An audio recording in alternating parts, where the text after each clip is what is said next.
आयोजित या साहित्य संमेलनामध्ये आपल्या सर्वांचं मनपूर्वक स्वागत. अनेक दिग्गजांच्या विचारांनी, प्रतिभाशाली लेखकांच्या विचारांनी प्रभावित झालेल्या त्या विचार मंचावर आज मी 29 वर्षाचं झालेलं असताना हे संमेलन आपल्या सगळ्यांच्या समोर उभी आहे आणि इथं बोलताना मला आनंद होतोय. या साहित्य संमेलनासाठी आवर्जून उपस्थित असणारे संमेलनाचे उद्घाटक माननीय आमदार साहेब श्री विठ्ठल हलगेकर, माजी आमदार अरविंद पाटील साहेब, या साहित्य संमेलनासाठी उपस्थित असणाऱ्या माननीय श्रीमंत राणी सरकार धनश्रीताई, माझ्या सोबत या ठिकाणी आलेले आत्म्याचे अभंग लिहिणारे आणि या साहित्य संमेलनाची मुहूर्तमेढ ज्यांनी रोवली असे आमचे मित्र कवी पोपदार सर. आता त्यांना तुम्ही खूप ऐकलेलं असणार आहे, त्यांचं दुपारचं सत्रही आपण ऐकणार आहोत. ते आमचे मित्र या ठिकाणी उपस्थित आहेत. या ठिकाणी बोलताना एक फार छान वाक्य एक जणांनी वापरलं की सगळे पहिल्या सत्राला कधी उपस्थित नसतात जे साहित्य संमेलनात सहभागी असतात, आणि ते औचित्य या ठिकाणी घडवूनच आणले पोद्दार सरांनी. कारण आम्हाला सगळ्यांना एकत्र करून त्यांना असं वाटलं की काय कोण जाणे की थोडीही हालचाल आपण केली किंवा दुर्लक्ष केलं तर यातली लोक पांगतील. ते अक्षरशः असे फोन करून करून प्रत्येकाला जमवून एकत्र घेऊन या ठिकाणी आलेले आहेत. त्यानंतर माझी मैत्रीण ज्यांच्या इचलकरंजीला असतात त्या आणि ज्यांच्या कविता संग्रहाला मी एक 7-8 वर्षापूर्वी प्रस्तावना लिहिली होती संत चंद्रबळ नावाच्या, त्या वैशाली नायकवाडे मॅडम पण या ठिकाणी आज उपस्थित आहेत. आमचे भरत सर ज्या नंतरच्या सत्रामध्ये तुम्हाला पोट धरून हसायला लावणार आहेत ते उपस्थित आहेत. या ठिकाणी पंडितरावांनी कालपासून माझ्यासोबत आली आहे कडेगावकर सर. साहित्य संमेलनाला किंवा साहित्यिक कार्यक्रमांना ते फार क्वचित माझ्यासोबत येतात, कारण 2 गोष्टी असतात. आता जसं सांगितलं की ते गणिताचे आहेत आणि मी भाषेची आहे, तर नेहमी घरामध्ये तो ताळमेळ सांभाळायला लागतो, गणिताचा आणि भाषेचा, व्यवहाराचा आणि जगण्याचा. तो एक तोल सांभाळायला लागतोय, म्हणून ते व्यवहार सांभाळतात आणि मी जगणं सावरते.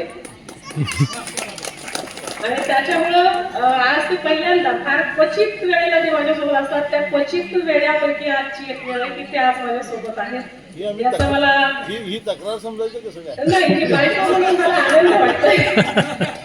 त्याचं कारण असं की नेहमी असं मला असं वैयक्तिक वाटतं की मोकळे श्वास दोघांनी घ्यायला पाहिजे, आणि सतत सोबत नवरा आणि बायको जर राहिले तर मोकळे श्वास घेताना अडचणी निर्माण होतात.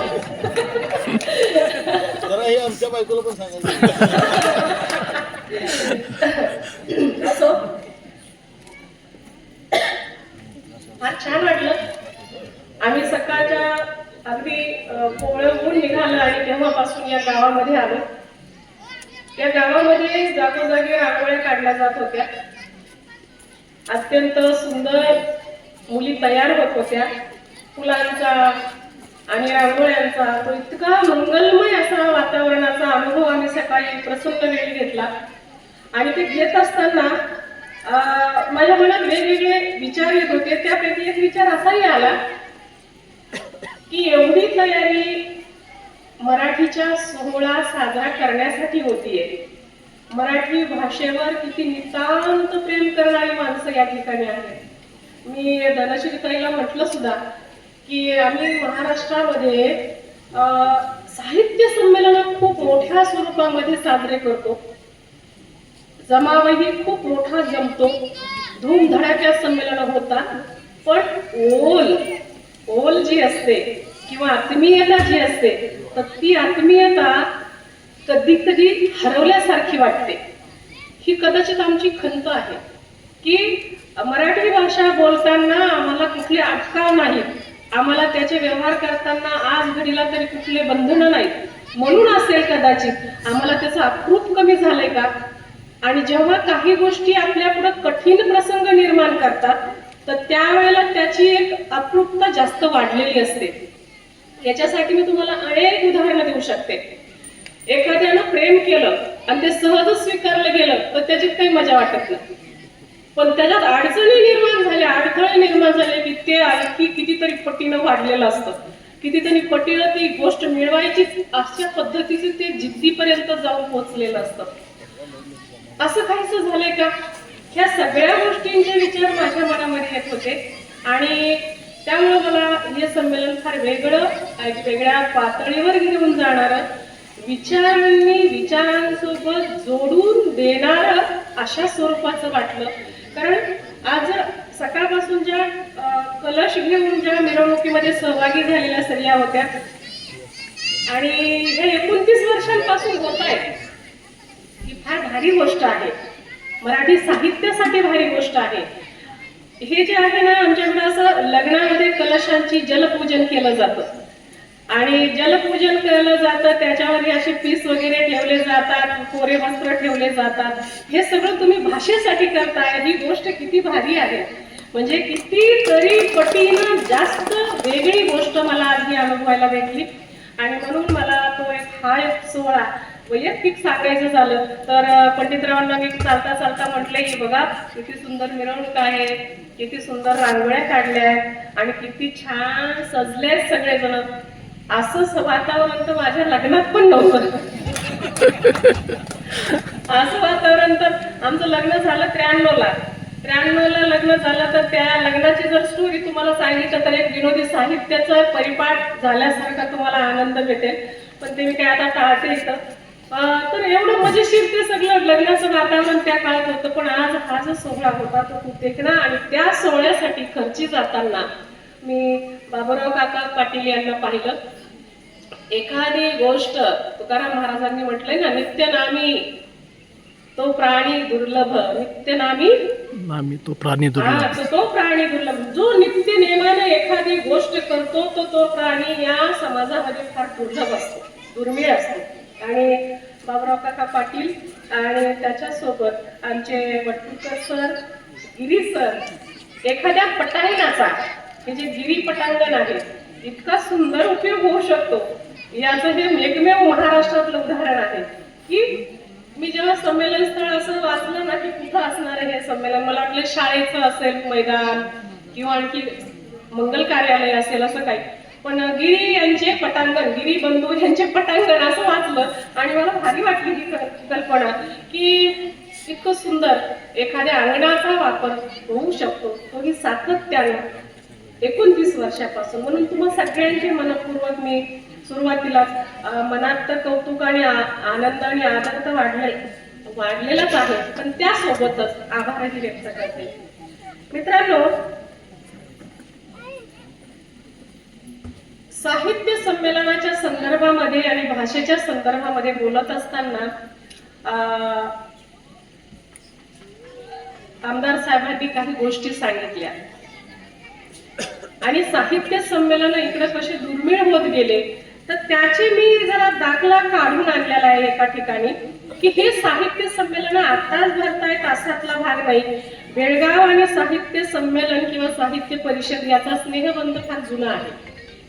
त्याचं थोडंसं मी म्हणजे अभ्यास करताना मला काही पुस्तकं सापडले आणि त्याच्यामध्ये काही गोष्टी सापडल्या की हे महामंडळाच्या आता सातारला साहित्य संमेलन होत आहे तर हे महामंडळ फार उशिरा स्थापन झालं. जेव्हा महामंडळांच्या निर्मितीसाठी आपण वेगवेगळे महामंडळ शासनानं सुरू केले, याच्या निर्मिती फार उशिरा झाल्या.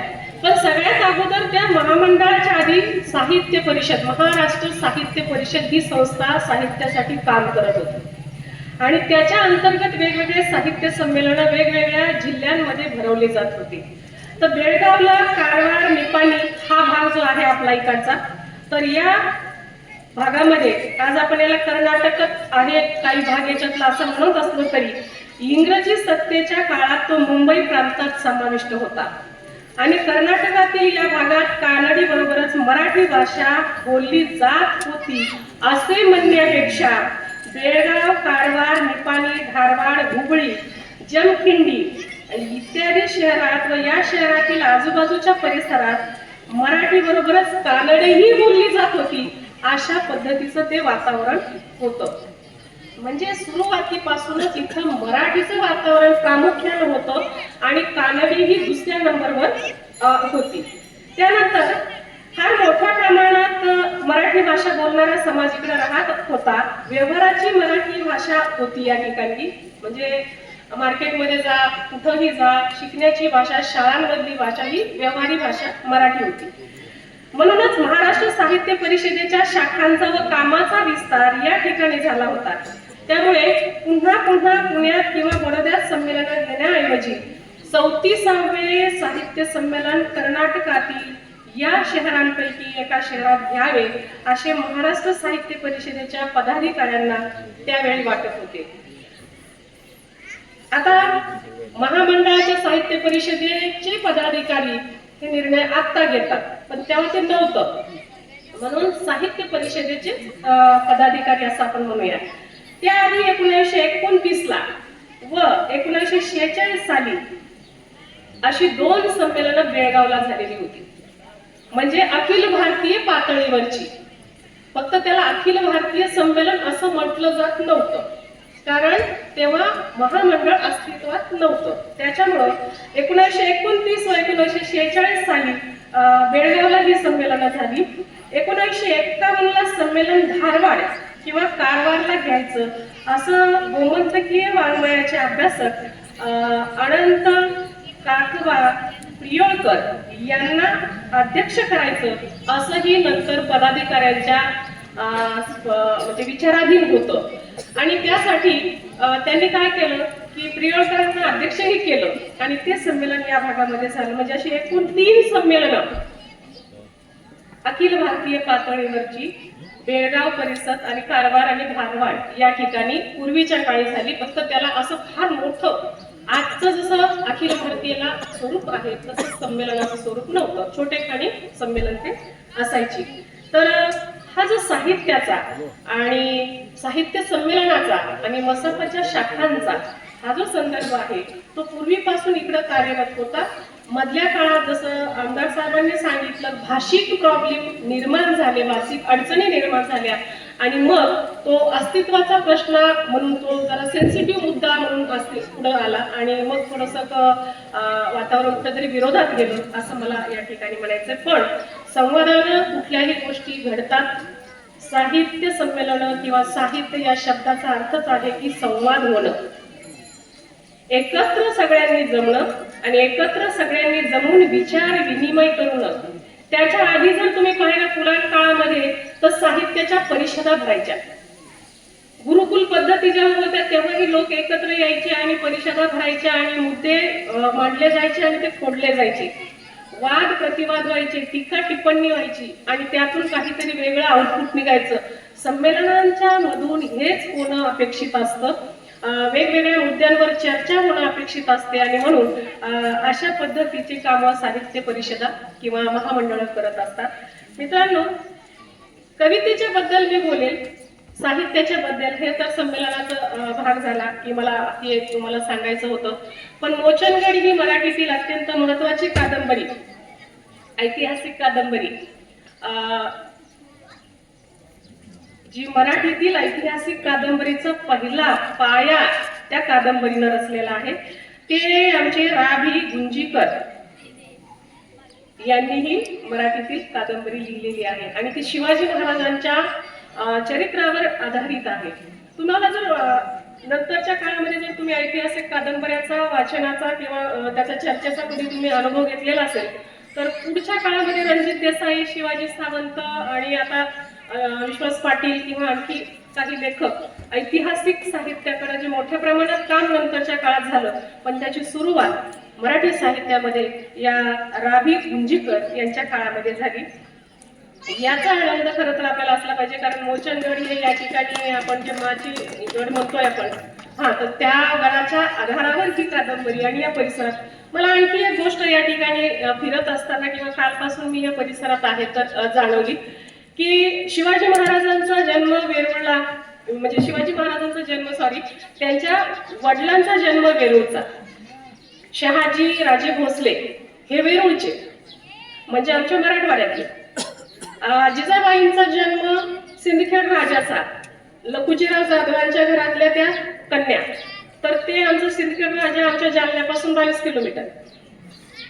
शिवाजी महाराजांचं आजोळ समजा त्यांचं गाव प्रॉपर जुनं गाव ते वेरूळ, म्हणजे आम्हाला फार जवळ. पण त्या भागातल्या मंडळींनी त्या काळामध्ये तो जो बाहेर पडून तुम्ही लोक जेव्हा, आता आम्ही डिसूजा साहेब बोलत होते की बाहेर पडून आम्ही खूप लोक काम करतोय आणि परत गावात येऊन त्याचा उपयोग करतोय, तर मला ह्या गोष्टीला मला असं वाटतं की आपण ह्या गोष्टींना जोडत नाही स्वतःशी, पण ह्या गोष्टींना जोडायला हरकत नाही. कारण शिवाजी महाराजांचे वडील, आजोबा मुळात तिथून ते निघालेत, वडील निघालेत, चुलते निघालेत, आणि आज तुम्ही जर पाहिलं तर इकडे किती कोपऱ्या कोपऱ्यापर्यंत त्यांनी सगळ्या गडांची आणि याची ती स्थापना केलेली आणि निर्मिती काही गडांची केलेली आणि त्याच्यावर सत्ता स्थापन केली.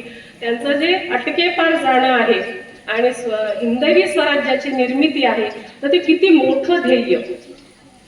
एका छोट्याशा गावातून निघालेली माणसं कुठं कुठं जाऊन पोचतात आणि किती लांब पर्यंत साम्राज्य निर्माण करतात आणि ते करू शकतात.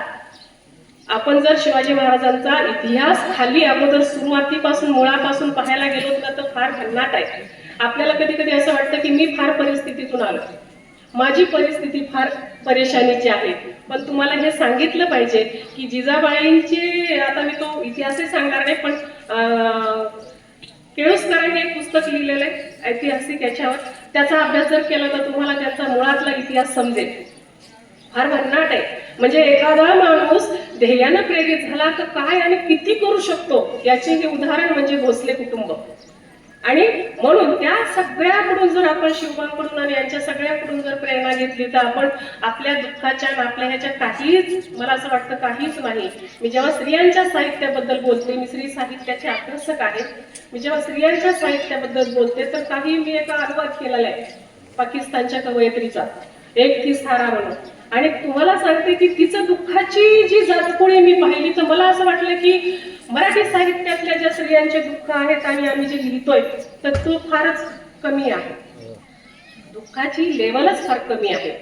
ते जे टॉर्चर होणं असतं की देशानं तुम्हाला बॅन करणं, पाकिस्तान, त्यात मुस्लिम समाज, त्याच्यात पुन्हा सगळ्या गोष्टी, आणि तिला ती लिहिणारी विद्रोही, तर तिच्यावर काय काय गोष्टी झाल्या, तर तिच्या दुःखाची जातकुळी फार भिन्न आणि वेगळी होती. पण स्त्रियांच्या साहित्याची सुरुवात मला असं वाटतं मुळात ओव्यांपासून झाली. जात्यावरच्या ओव्यांपासून स्त्रियांच्या साहित्याची सुरुवात झाली आणि तो साहित्याचा प्रवाह आजपर्यंत आमच्या वैशालीताई किंवा मिरजा असतील किंवा आणखी सगळ्या आजच्या आघाडीच्या लेखिका असतील इथपर्यंत येऊन पोहोचलाय. तर त्या ओव्या, इथं महिला खूप आहेत आणि म्हणून मी त्या ओव्यांची सुरुवात कशी झाली ते बघा, आणि त्याच्यामध्ये काय पद्धतीची भावना आणि काय पद्धतीचं लेवलचं साहित्य होतं नाव माहित नाही. आम्ही आता 2 ओळी लिहिल्या ना, आजच्या लेखकांनी केलं की आमचं स्वतःचं नाव खाली टाकलं, पण त्यावेळेला किती सुंदर लिहिणारे लोकांचे नाव माहित नाही हो. नंद भावजया नानी मंदी नाव, नंद भावजया नानी मंदी नाव, बांधवाच शेत लांब केस वाळवीत जाऊ, हाटली ग चोळी ठिग लाविते पिवळ, हाटली ग चोळी ठिग लाविते पिवळ, सांगते बांधवाला आली दिवाळी जवळ, माईत की माया नाही कुठल्या गोताला, माहीत की माया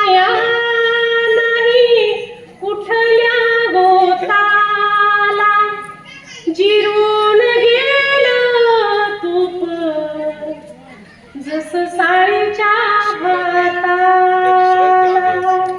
जिरून गेलं तूप जस साळीच्या भाताला. या ओव्यांमधले शब्द किती ताकदवान आहे, किती वजनदार आहे. म्हणजे तुम्हाला बहिणाबाई चौधरींच्या कवितांची जर पाहिले की अरे संसार संसार जसा तवा चुल्यावर, ते जे आहे की वास्तव लगेच आपल्याला रिलेट होते, लगेच आपल्याला वाटतं हे माझं आहे, हे मी भोगते, मी जगते, माझ्यासाठी लिहिलंय. असं माझ्यासाठी लिहिणारं साहित्य जे असतं ना ते खरंच जातीवंत साहित्य.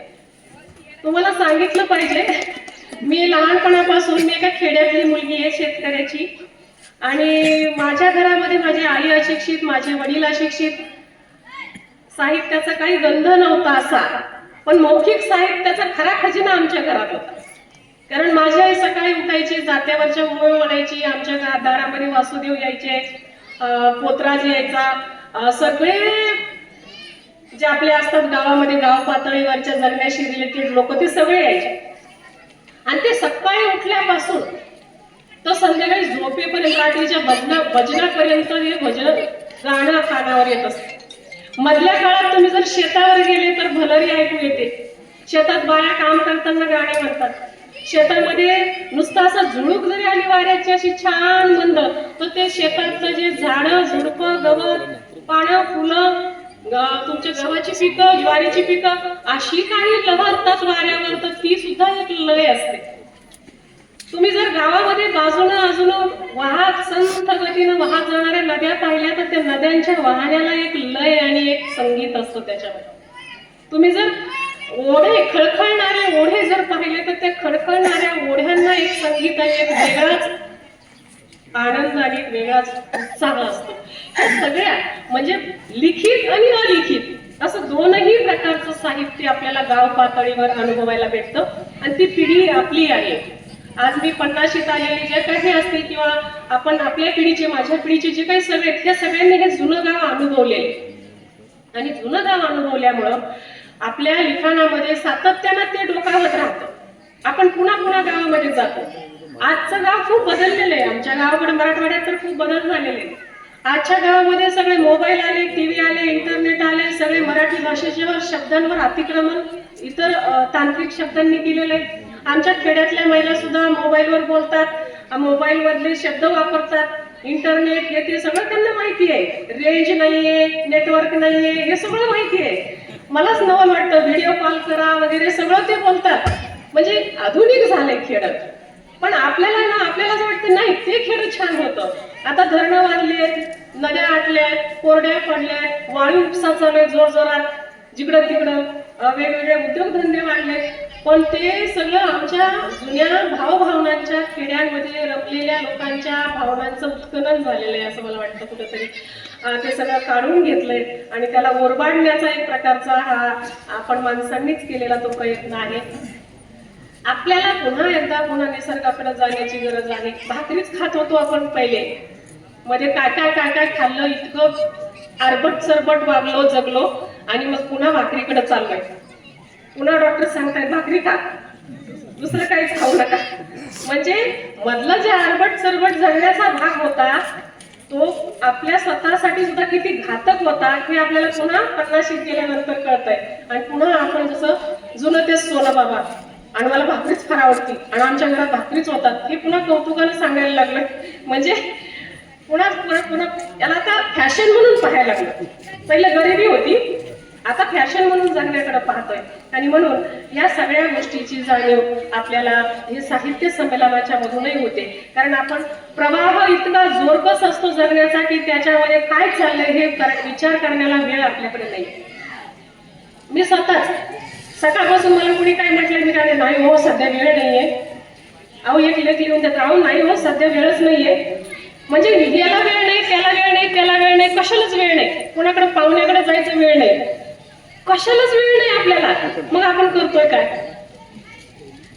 तर तुम्हाला सगळ्याला माहिती आहे, माझ्या पिढीचे तुम्ही तर एकदा मोबाईल हातात धरला की किती वेळ जातो तुमचा, अर्धा तास तर सहज जातो. हे सगळं निवांत जगण्यातला वेळ आपण तिकडे द्यायला लागलो. आणि म्हणून मला असं वाटतं की आपल्या काही गोष्टी आपल्याला जाणीव पुन्हा कोण करून देणार आहे, ते हे साहित्यच आपल्याला ती जाणीव करून देणार आहे. आणि म्हणून आपण साहित्य संमेलनाकडे पुन्हा पुन्हा वळलं पाहिजे. माझ्या लेखनाची सुरुवात इतकी विनोदी झाली. कुणी म्हणतं प्रेम कवितेनं लेखक लिहितात, कवी पहिले प्रेम कविता लिहितात. विचारवंत हरिनारायणची एकदा आमची भेट झाली ह्या संमेलनामध्ये. तर मला ते म्हणे मी पहिले कवी होतो. नागनाथ कोतापल्ली सर मला म्हणे मी पहिल्या कविता लिहिल्या. आता तुम्हाला गंमत सांगते, नेवाडे सर पहिले कवी होते. त्यांचं देखणी वगैरे कविता संग्रह आलेला आणि नंतर ते कादंबरीकडे कथांकडे वळले. कथांकडे नाही पण कादंबरीकडे वळले. आता तर इतके गंभीर कादंबरीकार झाले की त्यांचे एक एक एक खंड म्हणजे आपण हिंदूचं म्हणून कुठलाही एक पुस्तक यायला त्यांना 20-20 वर्ष लागतात आणि आता पुन्हा ते कविता लिहित आहेत. म्हणजे कविता हा आपल्या जगण्याचा मूळ स्रोत आहे. माझ्या लेखनाची मात्र सुरुवात पत्र लेखनानं झालेली आहे. ते पत्र लेखन इतकं गमतीशीर आहे. विद्यार्थी असल्यामुळं काही मी ते सांगणं गरजेचं आहे की दैनंदिनी लिहायला सांगतात आपल्याला शाळेत आणि आपण शिक्षक इथं बरेच असल्यामुळं ह्या गोष्टी आपण शाळेमध्ये राबवल्या तर किती फायदे होऊ शकतात त्यासाठी पण हे उदाहरण मी सांगेन. कारण पत्र लिहायला आम्हाला दिवाळीच्या सुट्टीमध्ये असा घरचा अभ्यास म्हणून दिलेला होता बाईंनी आणि दिला आणि सांगितलं की पत्र लिहा. तर आम्ही दिवाळीची सुट्टी इकडे तिकडे घालवली, मामाच्या गावाला जाणं हे ते सगळं. मग नंतर शाळा भरण्याची वेळ आली तेव्हा बाईंच्या बोलण्याची आठवण झाली की आपल्याला काही अभ्यास दिलेला आहे. सगळा अभ्यास भराभरा केला. पत्र लेखनाजवळ गाडी आणली. आता पत्र लिहा पण कुणाला पाठवा, कारण आमच्या आजूबाजूला कुणीच शिकलेलं नव्हतं. मग ते आपण पाठवलेलं पत्र त्याला वाचता तर आलं पाहिजे. मग कुणाला लिहायचं पत्र. तर मी काय केलं, आमच्या मामाचा एक मुलगा, दूरचे मामा, मावस मामा, त्यांचा एक मुलगा, तो थोडा 8वी पर्यंत शिकलेला होता. मी म्हटलं याला पत्र लिहू. मग मी पत्र लिहायला सुरुवात केली की म्हणलं ते वाचलं तर पाहिजे ना. म्हणजे डोकं किती प्लेन असतं, वय काय 6वीचं वय, फक्त आपल्याला दिलेला अभ्यास करायचा. पत्र लिहायला सुरुवात केली. गंमत अशी झाली, बाईने सगळं फळ्यावर दिलं होतं समजून की मायनं काय लिहायचा, आपल्यापेक्षा मोठे असतील तर काय लिहायचं, आपल्या वयाचे असतील तर काय लिहायचं, लहान असतील तर काय लिहायचं. मग आता मोठा तर नाही, तो माझ्या भावाच्या वयाचा, म्हणजे माझा भाऊ जसा आहे तसा. मग त्याला काय लिहायचं, आदरणीय लिहिणार का, नाही. तीर्थरूप लिहिणार का, नाही. मग काय लिहायचं, प्रिय प्रिय, त्याचं नाव टाकलं, झालं. मग आता पुढं नमस्कार वगैरे, विनंती विशेष वगैरे सगळं झालं. ते मॅडमने जसं सांगितलं ते फॉलो करायली मी सगळं. ते सगळं झालं. तुमचं गाव छान आहे, मी तुमच्या गावात आले, मला तुमचं गाव खूप आवडलं. मॅडमने सांगितलं वाईट काय लिहायचं, सगळं चांगलं चांगलं लिहायचं. हर गोष्ट चांगली लिहा. तर अलंकारिक भाषा वापरा असं वगैरे ते सांगितले ना, डोक्यात ते. मग तुमचं गाव खूप छान आहे, तुमच्या गावची नदी खूप झुळझुळ वाहते, तिचं पाणी किती निळशार दिसतं वगैरे, भाषा चांगली. आता मी वास्तविकता ग्रामीण भागातली, माझी बोली ग्रामीण, मला ग्रामीण जास्त जवळची, पण मॅडमने सांगितलं अलंकारिक भाषा वापरा. तर सगळं मी असं आणलं ते.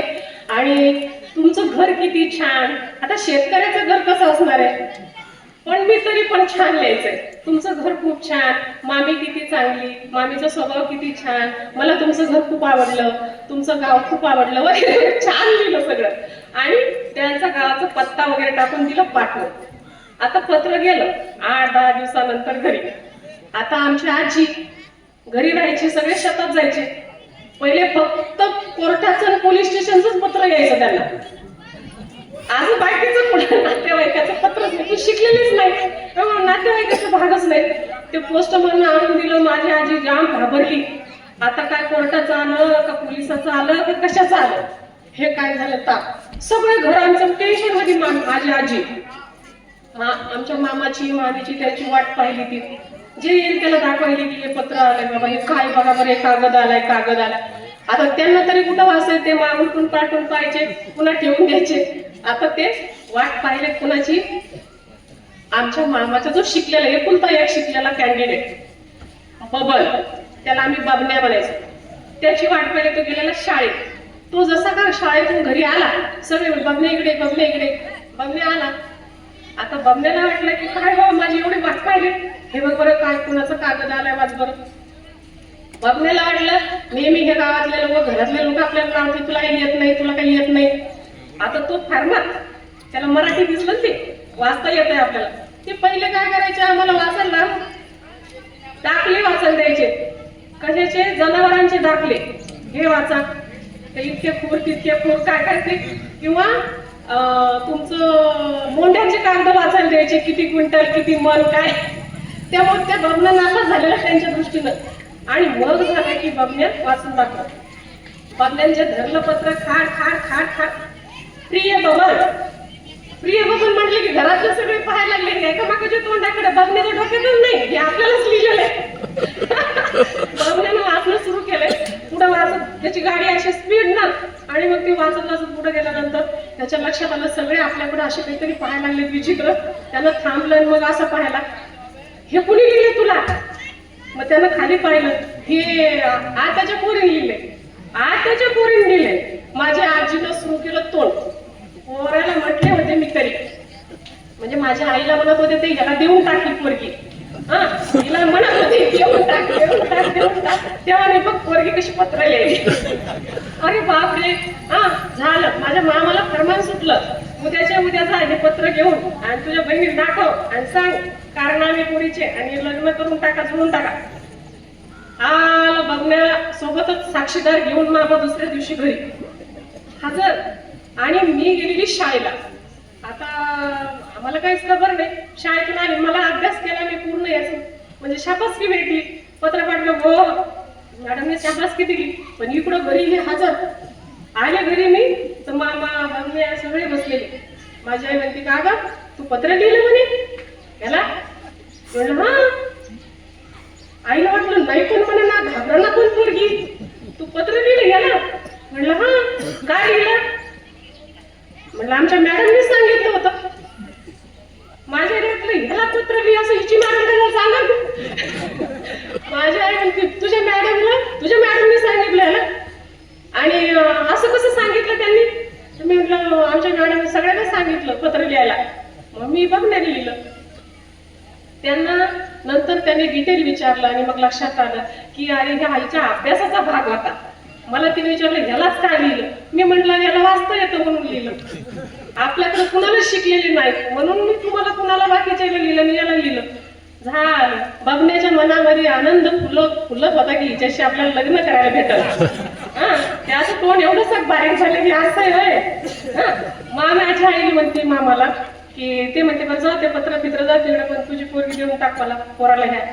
तर माझी आई म्हणते नाही बाबा माझ्या पोरीला तर शिकलेला नवरा करायचा, नोकरी असली तर दे, तुझ्या पोराला शिकव, नोकरी लागली तर तुझ्या पोराला दे. बबना काही पुढे शिकला नाही आणि त्याचं काही माझ्याशी लग्न करण्याचा योग आला नाही, त्याच्यामुळे हे इथं बसले. त्या बबना नापास झाला. आणि माझं लेखन मात्र म्हणजे माझ्या लेखनाचे इफेक्ट असे झाले. मी नंतरही एक पत्र लिहिलं आणि ते पण इतकं प्रभावी ठरलं, पण ते एका मान्यवर माणसाने लिहिलं होतं. आणि असा मान्यवर माणूस होता की ज्यानं म्हणजे तुम्हाला सांगायला हरकत नाही की मी काय केलं होतं की माझं एक नियतकालिक चालवते मी आशयघन नावाचं. आणि पवार साहेब खूप छान वाचक आहेत, मोठे पवार साहेब, शरद पवार साहेब. तर त्यांना मी पाठवलं होतं ते आपलं सहज ते वाचतात म्हणून पाठवलं. पाठवल्यानंतर त्यांनी ते पत्र माझा अंक वाचला आणि इतकं दर्जेदार अंक कुठून करता येईल कोण करता येईल उत्सुकतेपोटी त्यांनी मला फोन लावायला लावला. नाही फोनपेक्षा पण आधी काय केलं त्यांनी माझ्या याचं सभासद झाले. एक पत्र पाठवलं मला त्यांनी आभाराचं आणि सभासद होऊन गेले. तर तो चेक आला माझ्या नावानं आणि मी घरी आले तर ते टपाल आले तर कोणाचं मला वाटलं तर रोज पैसे टपाल येतं. तर ते पवार साहेबांचं पाहून मला जरा आश्चर्य वाटलं की बापरे त्यांना एवढ्या व्यस्त शेड्यूल मधून ते कसं, तेव्हा त्यांचे सत्यात होते ते एवढं व्यस्त शेड्यूल मधून त्यांनी आपल्याला कसं पाठवलं. मग मी त्यांना एक बरोबर मोजून 10 ओळींचं आभाराचं पत्र पाठवलं. ते सभासद झाले म्हणून 10 ओळींचं पत्र पाठवलं. तर ते 10 ओळींचं पत्र इतकं इफेक्टिव्ह ठरलं की त्यांनी मला फोन केला आणि भेटायला बोलवलं. मला सांगायला या गोष्टीचं सांगायचंय की तुम्ही जेव्हा मनातून काही गोष्टी साहित्यामध्ये ओतता किंवा जी खरी गोष्ट आहे त्या साहित्यामध्ये तुम्ही लिहिता, ते साहित्य टचिंग असतं, ते साहित्य जवळचं असतं. आणि म्हणून कुणीतरी अलंकार भाषा वापरूनच आपण लिहायला पाहिजे, काहीतरी आपल्यावर ते जुन्या काळामध्ये झालेले प्रभाव असतात म्हणून तसंच लिहायला पाहिजे, यालाच साहित्य म्हणतात. या गोष्टीला आता साहित्यामध्ये थारा राहिलेला नाहीये, महत्व राहिलेलं नाहीये. तुमच्या अनुभवाचे शब्द तुमच्या पद्धतीनं जे योग्य दर्जाचं राहील त्या पद्धतीनं लिहा, तुमचं लिहा, दुसऱ्याचं लिहून काही फायदा नाही. मी संजीवनी आहे तर माझी व्यथा मी लिहिली पाहिजे, मला आलेले अनुभव पण त्या याच्यामध्ये व्यवस्थित याच्यामध्ये लिहिले पाहिजे. मग प्रचारकी साहित्य लिहायचंय का मला, मग वर्णनात्मक साहित्य लिहायचंय का, तर नाही. साहित्य कसदार असेल तरच ते टिकतं. तुकाराम महाराज जाऊन किती वर्ष झाले, त्यांच्या काळामध्ये त्यांना एक इफेक्टिव्ह साहित्य लिहिल्याचे परिणाम खूप भोगायला लावलेले. इंद्रायणीमध्ये त्यांचं साहित्य बुडावं लागलं का, कारण त्यांचं साहित्य तितकं प्रभावशाली होत, समाजावर डायरेक्ट परिणाम व्हायचा. ज्यांचं साहित्य परिणामकारक असतं ते काळाच्या पुढेही खूप वर्ष टिकतं आणि तेच टिकतं. आज मला किती फॉलोअर्स आहेत आणि मला आज किती जण मला ओळखतात, हे टिकणं नाहीये, हे बुडबुडे, पाण्यावर तात्पुरते आलेले बुडबुडे. टिकणं म्हणजे काय, तर आजही ज्या माऊल्या आणि जे आमचे सगळे भजनात म्हणत होते ते कुठल्या विद्यापीठात गेलेले नाहीये, त्यांना कोणते गाईड नाहीये की हे अभंगच म्हणा, जसं आम्हाला PhD ला म्हणतात या विषयावरच करा, असंच करा प्रकरण.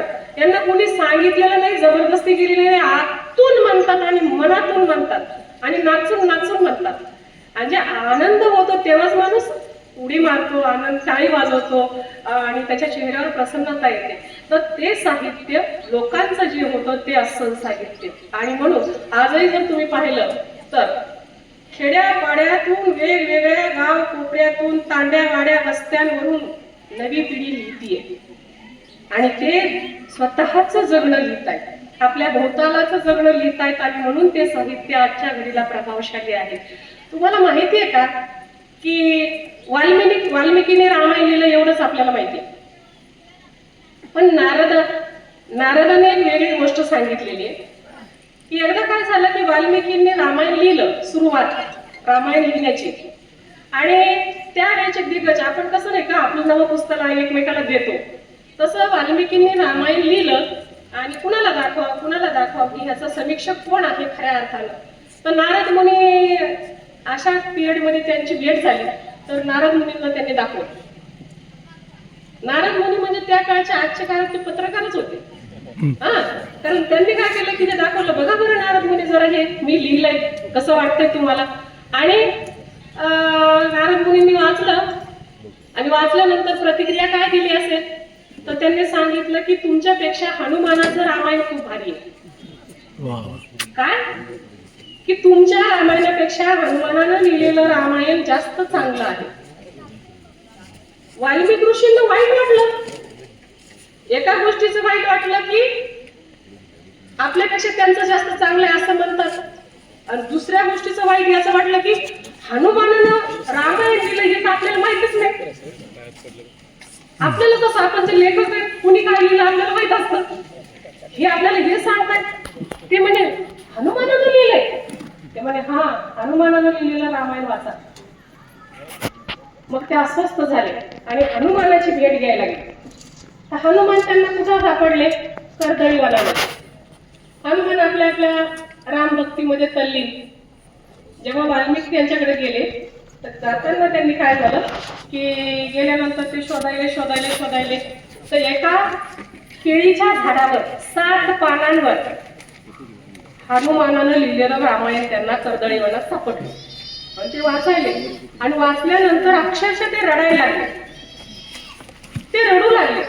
आणि रडत असताना गंमत अशी झाली की हनुमान तिथं आले, म्हणे काय झालं तुम्हाला, तुम्ही रडताय का. तो म्हणे काय सांगू तुम्हाला, मी पण रामायण लिहिलं आणि तुम्ही पण रामायण लिहिलं, मी तुमचं रामायण वाचलं, पण ते वाचलेल्या रामायणात एक गोष्ट अशी आहे की तुमचं रामायण फार भारी आहे.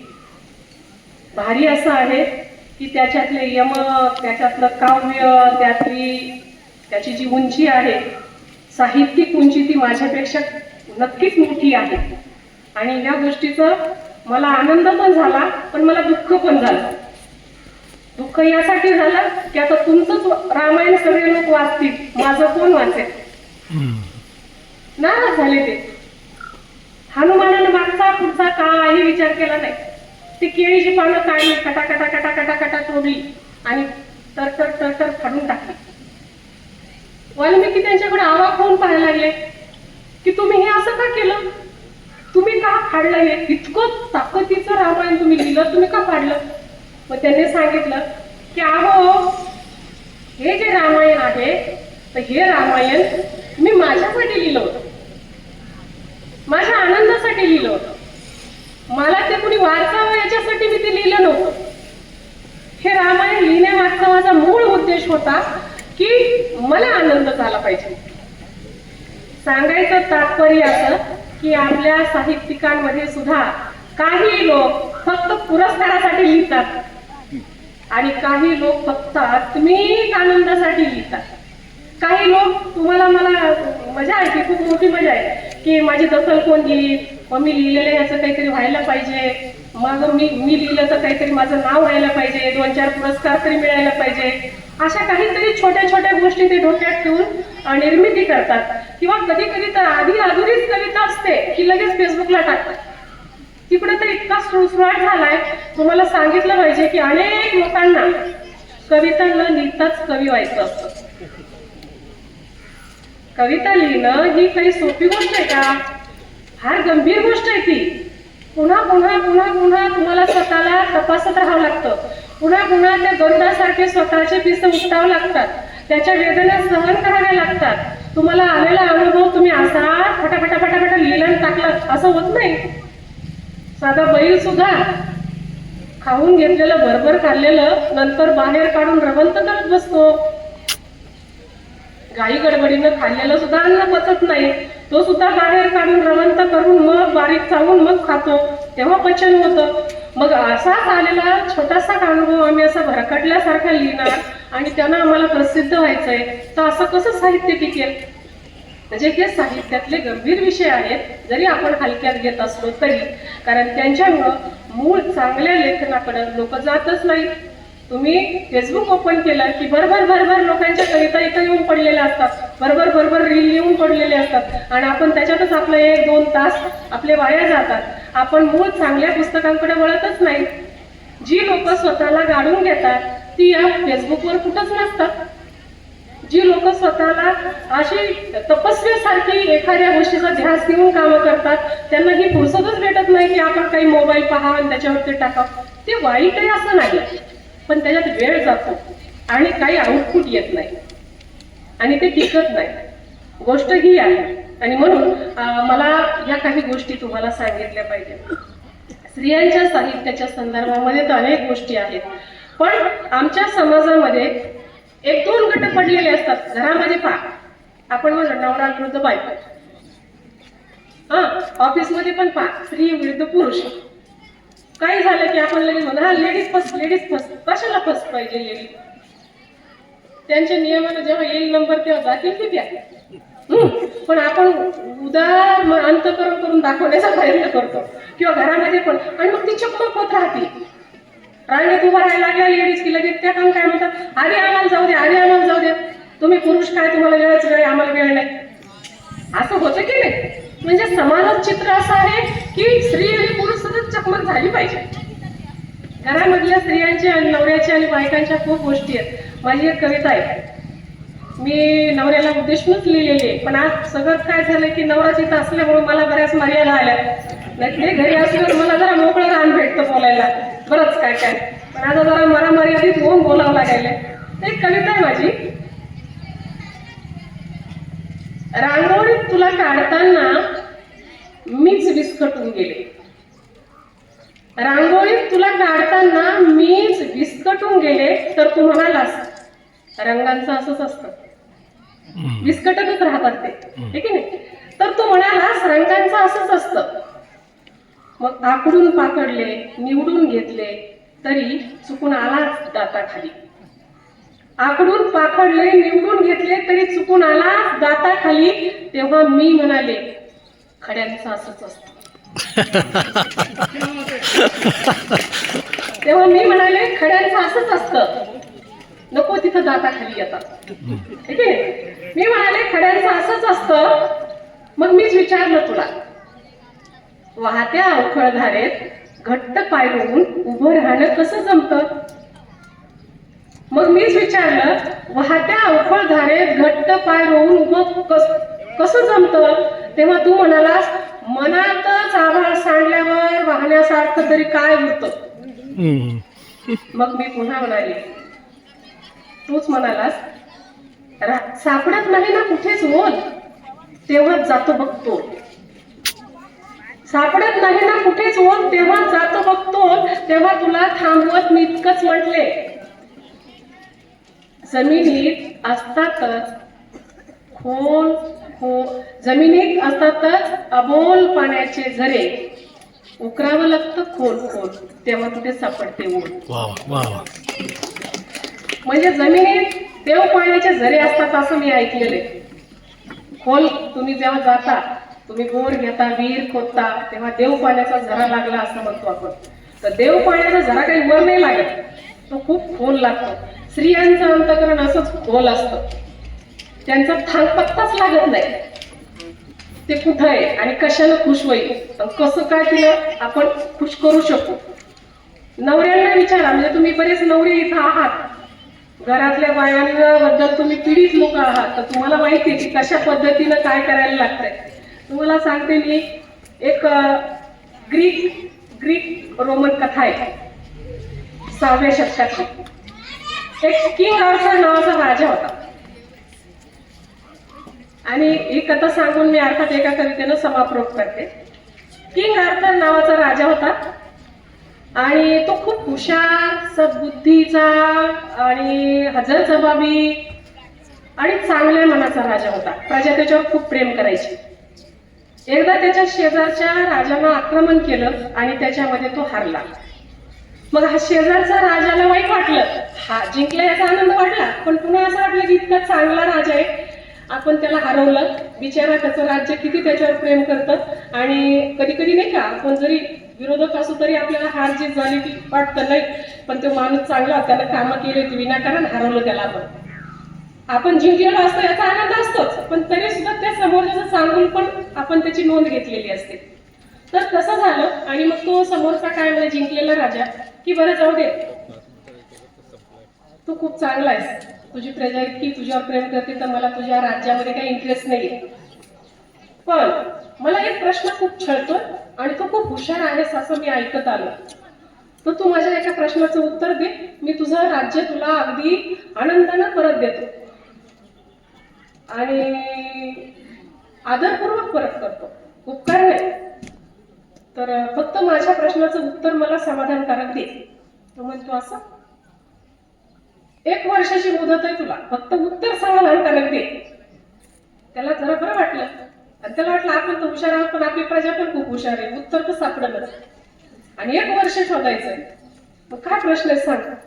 प्रश्न सांगितला त्याने, स्त्रीला नेमकं काय हवं असतं, कारण तो त्याच्या बायकोकडून पीडित राजा होता. त्याला कळतच नव्हतं काय केल्यानं बायको खुश होईल. स्त्रीला नेमकं काय हवं असतं. मग राजा आला दरबारामध्ये, त्यानं सभा बोलवली सगळ्यांची, विद्वान लोकांना सगळीकडून दूर दूरच्या आमंत्रण दिली आणि बोलवलं आणि सांगितलं की एकच प्रश्न आहे, 1 वर्षाची मुदत आहे, पण उत्तर समाधानकारक पाहिजे, काहीही करून तुम्ही हे उत्तर मिळवा. ते म्हणे, काय प्रश्न काय? प्रश्न असा आहे, स्त्रीला नेमकं काय हवं असतं. सगळं इतकं सोपं. त्यांना म्हटलं, बायला नेमकं काय, दागिने कपडे हे ते काय असून काय असणार आहे, काय हवं असतं.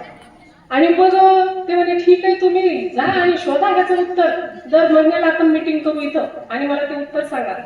आणि गमत अशी झाली की मुदत संपत आली तरी उत्तर सापडलं नाही. 12 महिने संपत आले, उत्तर सापडलं नाही. समाधानच होईना त्या उत्तरांनी. प्रत्येक वेळी लोक काय काय नवं नवं सांगायचे, पण ते नाही हो, याला नाही होत. ते दिलं तरी पण त्या दुःखीच असतात. नाही हो, यानं नाही होत. बायकांना विचारा, त्यांना विचारा तुम्हाला काय पाहिजे असतं, काय खुश करून मनातून काढून घ्या त्यांच्या. तर ते सगळे प्रयत्न केले पण काही सापडलं नाही. शेवटी काय झाले माहिती, सगळं दरबार भरला, पुन्हा विद्वत कमिटी, कोर कमिटी वरची, आणि त्यांनी सांगितलं की हे बघा, हे उत्तर तुम्हाला आवडत नाही, आता याचा एकच उपाय आहे आपल्याकडे. आपल्या गावाच्या बाहेर जे जंगल आहे ना, त्या जंगलात एक जुना वाडा आहे, त्या वाड्यात एक चिटकीण राहते, ती खूप हुशार आहे. आपण तिच्याकडे जाऊन हा प्रश्न घेऊ, तिला उत्तर येणारच येणार.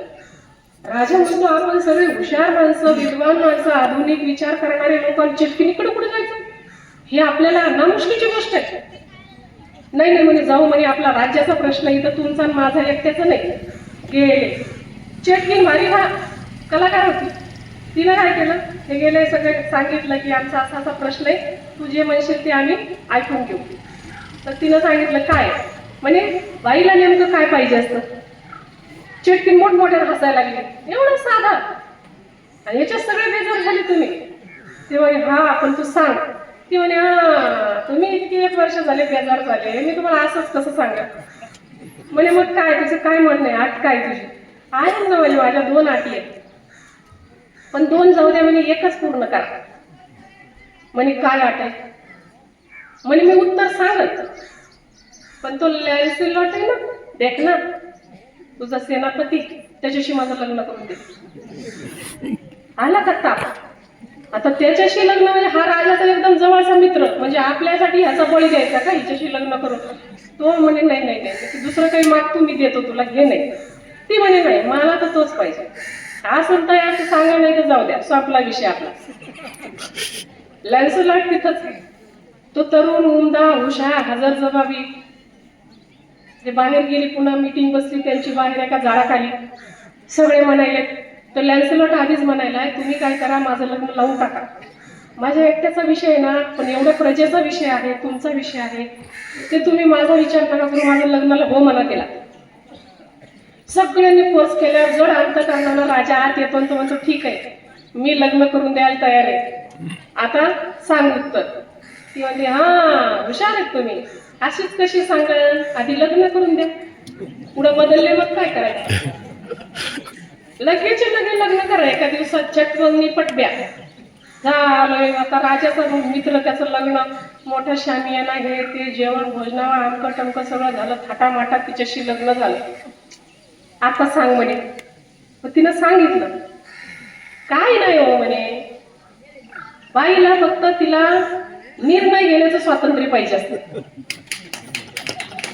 तिला ना साड्या लागतात, ना दागिने लागतात, ना काहीच नसतं.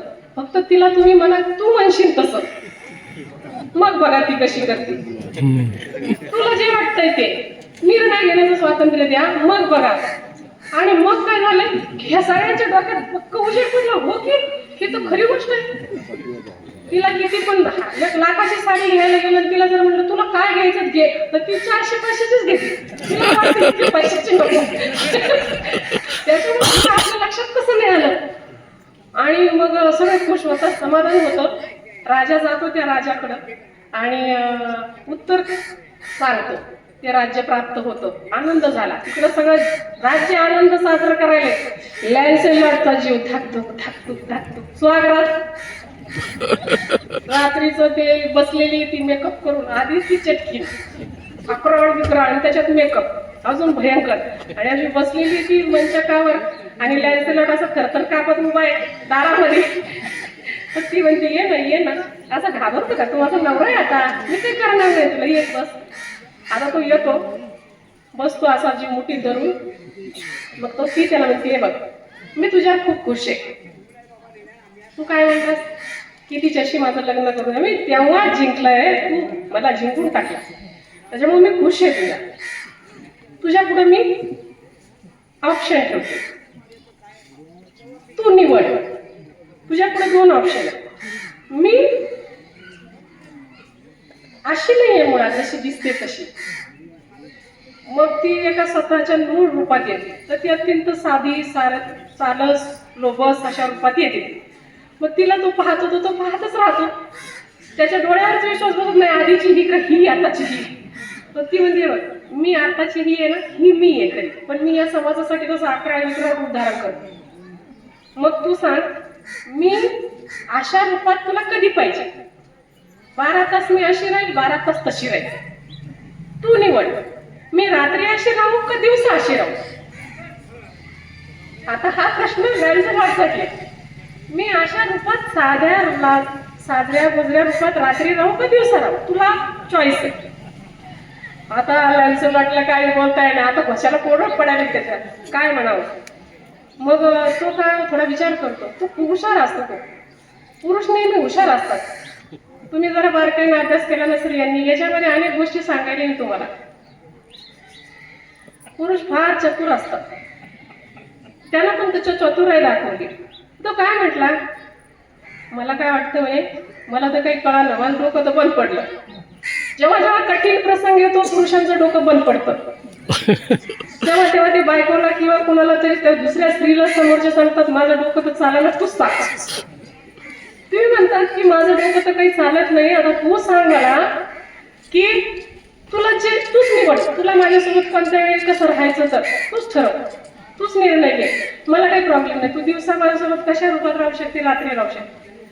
ती त्याच्याकडे नुसती पाहत राहिली, हा किती चतुर आहे असेल.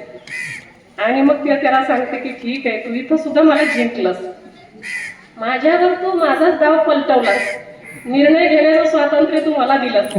आणि त्याच्यामुळं आता मी 24 तास अशाच रूपात तुझ्यासोबत राहील.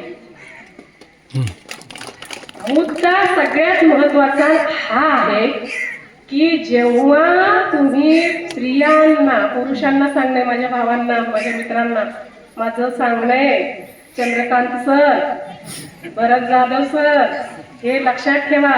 आज तुमच्या बायका इथं नाहीये म्हणून मी सांगेल, हे लक्षात ठेवा की त्यांना तुम्ही स्वातंत्र्य द्या. त्यांना स्वातंत्र्य दिलं की तुमच्या घराचं, तुमच्या संसाराचं, तुमच्या नात्यामध्ये बगीचा बगीचा बगीचा सतत बाहेर, फक्त स्वातंत्र्य द्या. त्या सगळं सांभाळून घेतात. साडी घेण्याचं सोडा, तुम्हाला तुमच्या बहिणीला बोलावताना सुद्धा तुम्ही म्हटले ना, तुला काय वाटतं ताईने यावं का नाही, आणायचं का नाही, ती म्हणते कसं का नाही आणायचं, कसं का आणा, जा घेऊन या. तुला विचारा, तिला घेऊन जा दुकानात साडी घ्यायला ताईला, तेव्हा ती काय म्हणते, नाही नाही तिकडचे लोक नाव ठेवते, चांगली घ्या, भारी घ्या. म्हणजे अशा अनेक गोष्टी आहेत की महिलांना स्वातंत्र्य दिलं की त्या अशा उडून जातात आणि घरादाराचं नंदनवन करतात. आमच्या साहित्यामध्ये ज्या स्त्रियांच्या वेदना पुन्हा पुन्हा पुन्हा पुन्हा वाचतो आपण, त्या वेदना निर्माण होण्याचे मूळ निर्णय घेण्याचं स्वातंत्र्य न देणं हे आहे. आणि म्हणून स्त्रियांची 50% स्त्रियांची संख्या आहे समाजामध्ये, स्त्रियांची आणि पुरुषांची 50-50. तरी सुद्धा आम्ही सगळे व्यथित आहोत, दुःखी चेहऱ्याने हिंडत असतो आणि आमच्या घरात कधी बॉम्ब फुटेल आम्हालाच माहित नसतं. त्याच्यामुळे आम्ही ऑक्सिजनवर असतो नेहमी, की तोंडाकडे पाहत बोलत असतो. काय अंदाज आहे तिकडून, कसं काय आहे, कारवाया काय चालू आहे, एक अंदाज, विरोधी पक्षाचा अंदाज घ्यावा तसा घरातला अंदाज घेत राहतो आपण. आणि म्हणून साहित्यामध्ये सुद्धा आमच्या अशाच मजा येते. आमचे लेखक मित्र भेटले ना की आमची त्यांच्याशी काही साध्या थोडीच चर्चा होते, फक्त मारामारी होत नाही एवढंच. कारण आम्ही आमच्या स्त्रियांच्या साहित्यासाठी, त्यांच्या हक्कासाठी अग्रेसर असणाऱ्या महिला आहेत, लढणाऱ्या महिला आहेत. आणि म्हणून त्यांना असं वाटतं ह्या बाया आल्या की आता काहीतरी पद मागणार. मी तर सारखी, मी वेगवेगळ्या चळवळीमध्ये काम करत मोठी झाली, वेगवेगळ्या कमिट्यांवर होते. पत्रिका साहित्य संमेलनाच्या बनवताना मी बाकी काही बघत नाही. एखादा परिसंवाद आहे त्याच्यात किती स्त्रिया घेतल्या, 4 पुरुष आहेत तर 2 स्त्रिया टाका, नाही होत 30% तर निदान काहीतरी द्या. 4-5 पदाधिकारी त्याच्या 2-3 स्त्रिया घ्या आमच्या, असं सारखं ओरडत राहणाऱ्या स्त्रिया आहेत आम्ही. आणि म्हणून मला असं वाटतं ज्यांना जे जमतंय त्यांनी ते करावं. साहित्यामध्ये ज्याच्याकडे जो गुण आहे त्यानं त्याच्यामध्ये मांडणी करावी. इथं माझ्या काही लेखिका मैत्रिणी आहेत, फक्त आम्ही कविताच लिहिल्या नाही पाहिजे, तर आम्ही समीक्षा सुद्धा, नाटक आणि वेगवेगळे गंभीर प्रकार सुद्धा आम्ही हाताळले पाहिजे. कविता तर लिहितोच आपण, तो आपल्या आत्म्याचा भाग आहे, पण गंभीर लेखन स्त्रियांची नोंद तिकडं नाहीये. किती समीक्षिका आमच्या आहेत, स्त्रिया किती समीक्षक आहेत तर फार नगण्य आहेत. आणि मग जेव्हा आम्हाला साहित्य संमेलनाचे अध्यक्ष करण्यासाठी आम्ही स्त्रियांची बाजू उठवतो तर पुरुष आम्हाला विरोध करतात की तुमच्या स्त्रिया फक्त कवयित्री आहेत आणि मग त्यांना कवितेमध्ये बोलू. म्हणून माझ्या मैत्रिणींना माझी या व्यासपीठावर आव्हान आहे की सगळ्या प्रकारचं साहित्य आपण लिहिलं पाहिजे, सगळ्या प्रकारच्या साहित्यामध्ये मुशाफरी केली पाहिजे. आणि शेवट करताना मी एकच सांगेन की आयुष्याला जगण्याकडे पाहण्याला एकच एक दृष्टिकोन नसतो, अनेक अँगल असतात, अनेक दृष्टिकोन असतात. माझी एक आफ्रिकन लेखिका मैत्रीण आहे चिमामांडा अडिची नावाची, ती नेहमी असं म्हणते की कुठल्याही गोष्टीला एक अँगल नसतो तर त्याच्या अनेक बाजू असतात. उदाहरणार्थ गरीब म्हटलं की आपल्या समोर दारिद्र्य, फाटकं तुटकं असं काहीतरी येतं, अरे तो फार गरीब आहे. गरीब म्हटलं की आपली केविलवाणी स्थिती असं काहीतरी डोळ्यापुढे येतं. पण तिनं एक उदाहरण दिलं होतं.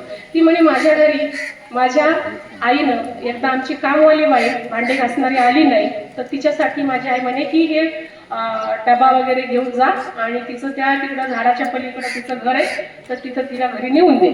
मग मी पहिल्यांदा त्या एरियामध्ये गेले होते जिथं सगळे काम करणारी लोक राहत होते. मग ती डबा घेऊन जेव्हा तिथं गेली तर आई तिला नेहमी म्हणायची गरीब आहे गती, बिचारी आहे गती, गरीब आहे गती, तिला मदत केली पाहिजे. तर हिला असं वाटायचं गरीब म्हणजे खूप दैन्य, दारिद्र्य, हाल, अपेष्टा असं काहीतरी हिच्या डोक्यात पक्क झालेलं. पण ती तिथं गेली आणि मग गेल्यानंतर तिनं पाहिलं तर एक छान झाड, एक छोटंसंच पण टुमदार घर, मातीनं सारवलेलं, अंगणामध्ये छान सडा टाकलेला आणि त्या सड्यावर छानशी रांगोळी काढलेली आणि त्या रांगोळीच्या त्या झाडाच्या सावलीत बसून एक मुलगा छोटा 7-8 वर्षाचा छान सतरंजीवर तिथं बसून एक चित्र काढतोय आणि चित्रात रंग भरतोय. तर हे चित्रात रंग भरण्याचं जे तिच्या डोक्यातच नव्हतं की गरिबाची लेकरं सुद्धा चित्र काढू शकतात, छान घर असू शकतं त्यांचं, स्वच्छ असू शकतं, कुठंही फाटकं तुटके पण दिसलं नाही. आणि मग तिनं त्या गोष्टीचा खूप विचार केला. नंतर ती लेखिका झाल्यावर पुन्हा आपण समाजामध्ये जेव्हा वावरतो एकच दृष्टिकोन समोर ठेवतो. ज्या चष्मा आपण म्हणतात आपल्याकडे सांगताना की तुम्ही कोणता चष्मा लावलाय तसं दिसणार तुम्हाला, चष्मा बदला. सांगायचं सोप्या भाषेमध्ये तर आपला जसा नंबर असेल, जसा चष्मा असेल तसं आपल्याला समोरचं दिसतं. पण त्याच्या व्यतिरिक्त समोरचं चित्र वेगळं पण असू शकतं. हिरवा चष्मा लावला म्हणजे हिरवच असेल असं नाही, तर तुमचा चष्मा हिरवा आहे ते निळं पण चित्र असू शकतं. तर जगण्याकडे वेगवेगळ्या अँगलनं आपण पाहायला शिकलं पाहिजे. लेखकांनी तर त्याचा धांडोळाच घेतला पाहिजे असं मला वाटतं. आणि हे सगळं मला कमी वयामध्ये अनुभवायला भेटलं. याचं कारण म्हणजे मी फार भाग्यवान समजते स्वतःला. मी लहानपणापासून स्वतःच्या मस्तीत जगणारी मुलगी होते. कविता कळत नव्हती त्याच्या आधी मी गाण्यावर प्रेम करत होते. गाणं मला जवळचं होतं आणि मग कवितेकडे वळले. महानवराने एक फार सुंदर गाणं लिहिलेलं जैत्रेजेतमध्ये. तेव्हा मी लहान होते, 7-8 वर्षाची. रेडिओवर लागायचं ते दुपारी रविवारी 12 वाजता. जांभूळ पिकल्या झाडाखाली ढोल कुणाचा वाजतो. तर हे गाणं महानवरांनी लिहिलं हे मला माहित नव्हतं. पण ते गाणं मला वाटायचं माझ्यासाठी कुणीतरी लिहिलंय. कारण मी शेतामध्ये दर रविवारी जायची आणि दांडाच्या पाण्यानं तिथं हिंडत राहायची शेतात हिरव्या, आणि ते सगळं जगणं सुंदर होतं माझं. आणि मला ते असं वाटायचं की हे गाणं कुणीतरी माझंच गाणं आहे. आणि मी बेसुमार मोठ्या आवाजामध्ये ओरडत राहायची, म्हणत राहायची. ते गाणं पाठ केलं. एकदा योगायोगानं मला माझ्या मित्रानं, म्हणजे आदरणीय म्हणूयात आपण, प्राचार्य भगवानराव देशमुख यांनी मला त्यांच्या घरी मी गेलेली असताना त्या कार्यक्रमाला डायरेक्ट महानवरांच्या घरी घेऊन गेले. त्यांनी मला सांगितलं नाही की आपण कुठं जातोय, कशासाठी जातोय. आणि महानवरांच्या समोर बसल्यानंतर मला हे पण माहित नव्हतं की महानवरांच्या घरी गेलो तर ठीक आहे महानवर येते, पण महानवरांनी हे गाणं लिहिलं तेव्हा पण माहित नव्हतं. आणि मग जेव्हा मी महानवरांच्या समोर बसले मला ते काय म्हणतात देशमुख सर की संजीवनी तुझं ते आवडतं गाणं म्हणणार. म्हणलं कोणतं? ते म्हणते जांभळाचं. कारण मी त्यांना नेहमी कार्यक्रमात असताना गाणं म्हणून दाखवायची हे. तर ते म्हणते जांभळावालं म्हणणार. तर मी म्हणाले जांभूळ पिकल्या झाड. ते म्हणजे तुला काय आवडतं हे गाणं? मी लावते. मला असं वाटायचं लहानपणापासून ते कुणीतरी माझ्यासाठी लिहिलं. पण ते कुणीतरी नाही, त्यांनी लिहिलंय. दादांनी लिहिलंय म्हणे. तर मी नुसती पाहतच राहिले दादांकडं. मला म्हणजे असं झालं की किती लहानपणापासून आपण हे स्वप्न मुराशी बाळगलेलं होतं. नंतर माझे आणि दादांचे असे काही संबंध निर्माण झाले की आयुष्यामध्ये प्रत्येक पावलावर त्यांनी मला मार्गदर्शन केलं. माझ्या घरी आले, खाचखळगे समजून सांगितले, साहित्यातले, लेखनातले, कवितेतले, समाजातले, व्यवहारातले इतकं रिलेशन निर्माण झालं. आणि त्या महानवरांच्या एका कवितेला इकडे खूप आले, ते मला सतत प्रवासाबद्दल सांगायचे, की कुठं काय अनुभव आले ते सांगायचे. त्या महानवरांचे कविवर्य आदरणीय नाधो महानोर रानकवी यांच्या एका कवितेनं मी माझ्या या भाषणाचा समारोप करेन, कारण सांगण्यासारख्या खूप गोष्टी आहेत. पण मला आज या ठिकाणी खूप आनंद झाला. त्याच्या आधीच मी व्यक्त होते की मला खूप छान वाटलं. इतक्या दूर मी कुद्रेमानेला एकदा आलेली होते, फार वर्षापूर्वीची गोष्ट. आता चंद्रकांत पोतदार सरांच्याच मुळे आले होते तिकडे, आणि आजही हा योग त्यांनी घडवून आणला. आणि मग नंतर सर आणि गिरीश सर आणि वाटुपकर सर या सगळ्यांच्या सातत संपर्कात आम्ही होतो. आणि तुमच्याशी हा संवाद करण्याचा, मन मोकळा संवाद करण्याचा, मी कुठल्याही अध्यक्षीय भाषणाच्या क्रायटेरियामध्ये व्यक्त झाले नाही, कारण ते लिखित भाषेत वाचलं की ते बोर होतं हे मला माहिती आहे. म्हणून मी मोकळ्या मनाने वेगळ्या पद्धतीनं बोलले. लिखित भाषेत वेगळ्या पद्धतीचं आहे, ते नंतर मी तुम्हाला पाठवून देईन. पण आज फार सोनियाचा दिवस होता, माझ्यासाठी आनंददायी दिवस होता. मी खूप फिरते, खूप ठिकाणी जाते, खूप माणसं माझ्या आयुष्यात आहेत, खूप माणसं माझ्यावर प्रेम करतात, मी त्यांच्यावर करते. आणि त्या सगळ्यामध्ये ह्या भागातल्या माणसांची पण आज माझ्याशी ओळख झाली आणि ते नातं निर्माण झालं. तर पुन्हा पुन्हा भेटत राहूया. सूर्यनारायण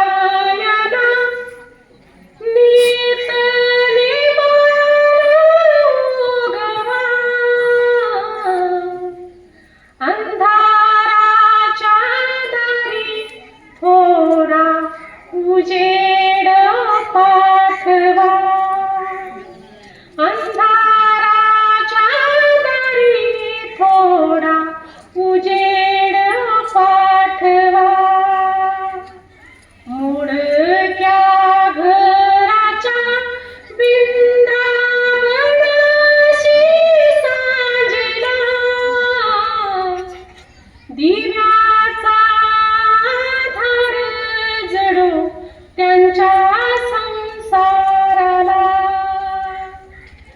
दिव्याचा धार जडो त्यांच्या संसाराला, उजळीन भरू देवा खाखाराच्या चोची,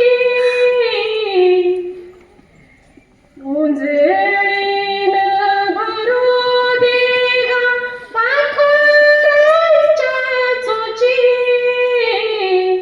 दुःखात पंखांना मिळो सावली मायेची, आबादानी हो, आबादानी हो, शेत भरू दे दाण्याचे, तुझ्या पालखीला शब्द बांधू तू कोबाचे, तुझ्या पालखीला शब्द बांधू तू कोबाचे. पुन्हा एकदा मनापासून आपल्या सर्वांचे आभारी आहे. धन्यवाद. धन्यवाद मॅडम.